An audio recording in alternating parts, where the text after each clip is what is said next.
Assalamualaikum warahmatullahi wabarakatuh. Perkenalkan, saya Zafira Putri Andrini, mahasiswa farmasi Universitas Islam Bandung.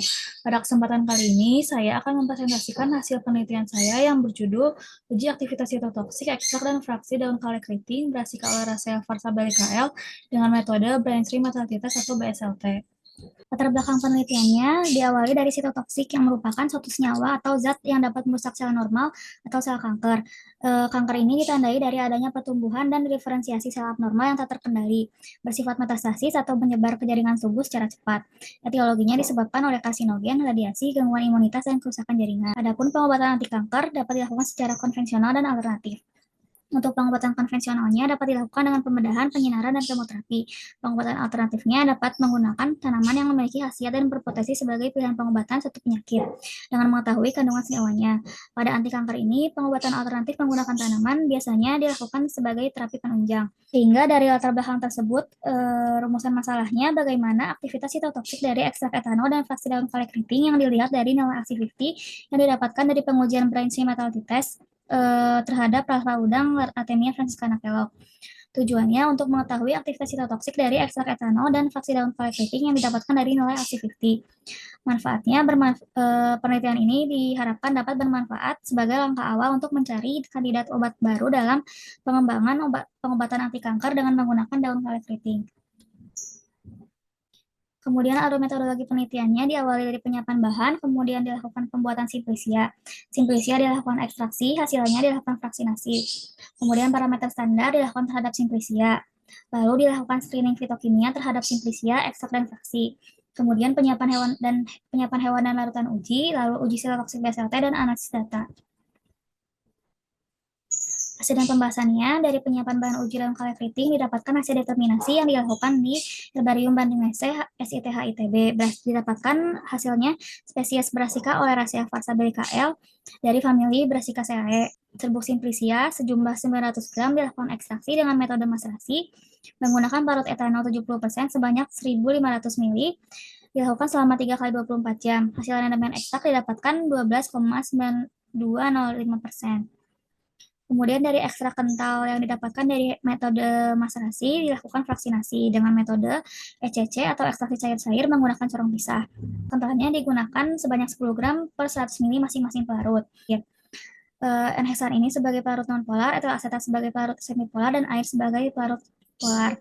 Hasil persen rendemen fraksinya dari fraksi air 75,22%, fraksi etil asetat 1,50%, dan fraksi enheksan 1,63%. Berikut hasil dari parameter standar, spesifik, dan non-spesifik. Kemudian penapisan fitokimianya dilakukan terhadap simplisia, ekstrak, dan fraksi. Berikut hasilnya. Kemudian dilakukan uji BSLT atau Brainstream Lethality Test terhadap larva udang Artemia franciscana Kellogg. Diawali dari determinasi hewan yang dilakukan di Museum Zoologi SITH ITB. Kemudian pengembangbiakan larva udang Artemia ini dilakukan dalam akuarium dengan menggunakan air laut dan garam ikan dengan aerator. Suhunya dikondisikan 26 hingga 27 derajat Celcius. Waktu penetasan telurnya selama 24 hingga 36 jam.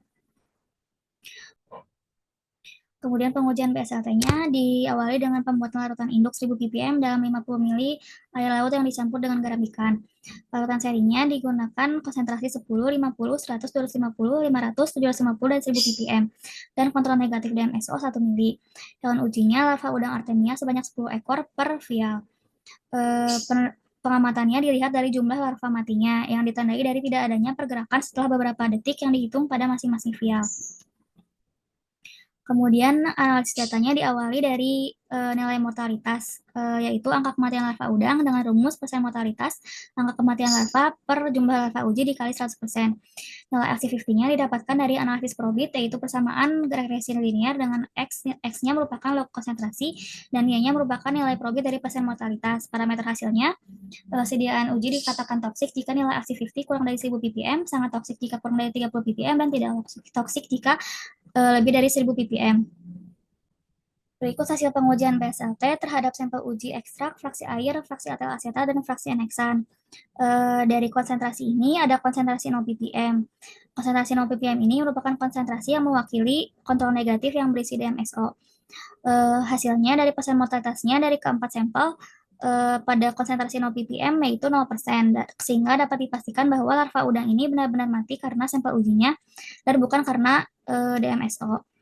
Dan dapat dilihat dari keempat sampel ini, semakin tinggi konsentrasinya, maka pasien mortalitasnya juga semakin tinggi. Ya, kesimpulannya, daun kala keriting berasika Oleracea farsabellica L memiliki aktivitas sitotoksik yang didapatkan dari pengujian brainstream metality test atau BSLT terhadap larva udang Artemia franciscana kellogg. Didapatkan nilai acidity berturut-turut pada ekstrak etanol 226,9342 ppm, fraksi air 695,8249 ppm, fraksi etil asetat 52,9053 ppm, dan fraksi N-heksan 45,5826 ppm. Dari keempat sampel tersebut menunjukkan kategori toksik terhadap larva udang Artemia franciscana kellogg. Saran dari penelitian ini, dari hasilnya diketahui bahwa ekstrak dan fraksi-fraksi daun kala keriting ini memiliki aktivitas sitotoksik. Namun pada fraksi N-heksan memiliki derajat toksik yang lebih tinggi dibanding sampel lainnya. Sehingga dapat dilakukan penelitian lebih lanjut untuk isolasi dan identifikasi senyawa steroid pada daun kala keriting. Karena pada fraksi N-heksan ini hanya mengandung senyawa steroid.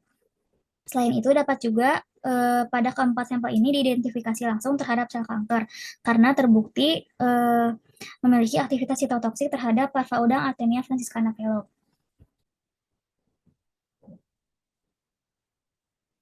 Sekian presentasi dari saya, mohon maaf bila ada salah kata. Wassalamualaikum warahmatullahi wabarakatuh.